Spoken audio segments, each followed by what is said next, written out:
Қайырлы күн YouTube оқырмандары, жүрек жарасы арнасына қош келдіңіздер. Мен Ербол, 22 жастағы жігітпін.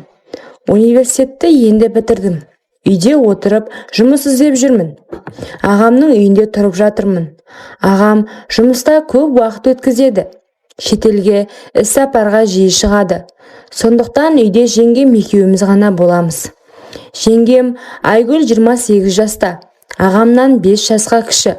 Ол нағыз сұлулықтың үлгісі. Ұзын қара шашы, үлкен көздері, толық ерні және бітімі. Үйде жүргенде жеңіл киім киеді, жіңішке футболка, шорти. Мен оған қарап, іште қызығатынмын. Түнде оны ойлайтынмын. Бірақ ол жеңгем тыйым салынған жеміс. Бір күні интернеттен әйелдерді байлайтын зат іздедім. Либидоны арттыратын заттар. Ол әйелдерді өте қатты байлайды екен. Тіпті бақылауды жоғалтуға дейін әкеледі. Қызығушылық басым түсіп, заказ беріп қойдым. Зат келгенде жүрегім соғып тұрды. Ағам тағы іс-сапарға кетті. Бір аптаға. Үйде тек үшеуміз қалдық. Кешкі асқа жеңгемнің сүйікті шайын демдеп, оған 5 тамшы тамыздым. Заттың әсері 30 минуттан кейін басталды. Ербол, шайың өте дәмді болыпты, деді жеңгем күліп. Ол диванда отыр. Қысқа юбка киіп алған. Мен оған қарап отырдым. Біртіндеп беті қызарып, тынысы жиіледі. Ол қолын мойнына тигізіп ыңғайсыздана бастады. Ыстық боп кетті, деді. Ол маған қарады. Көздерінде басқаша от бар.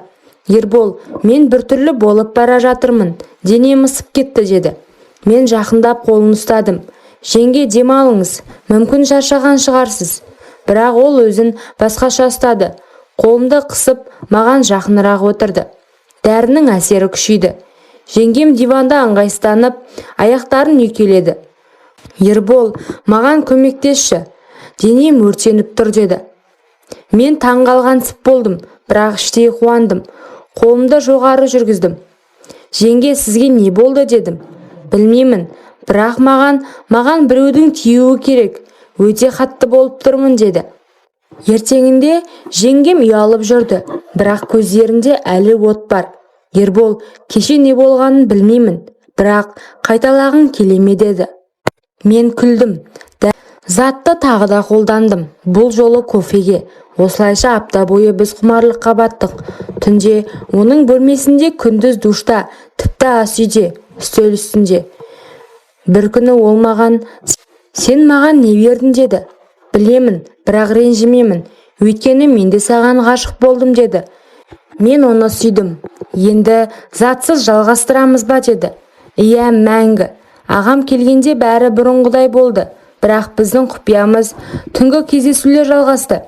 Ағам үйге келгеннен кейін бәрі сырттай тыныш көрінді. Кешкі ас үстінде күліп ойнап отырамыз, теледидар көреміз. Бірақ түнде басқа әлем басталады. Ағам тез ұйықтайтын адам. Сағат 11-ден кейін қорылдап кетеді. Сол кезде жеңгем маған хабарлама жазады. Келші, сағынып тұрмын, деп. Мен үнсіз шығып, оның бөлмесіне кіремін. Ербол ағам жанында ұйықтап жатыр, бірақ мен шыдай алмаймын, деп сыбырлайды ол. Мен оны құшақтадым. Осылайша әр түн қауіпті, бірақ тәтті болды. Бір күні ағам күдікті бола бастады. Жеңгемнің жүрісі өзгерген, беті нұрланған, көңілі көтеріңкі. Айгүл, саған не болды? Бұрынғыдай емессің, деді ағам күліп. Жеңгем, жақсы ұйықтап жүрмін ғой, деп қылды. Бірақ мен қорықтым. Егер біліп қойса, үйден қуады, тіпті ұрып соғуы мүмкін. Сондықтан мен жеңгеммен сөйлестім.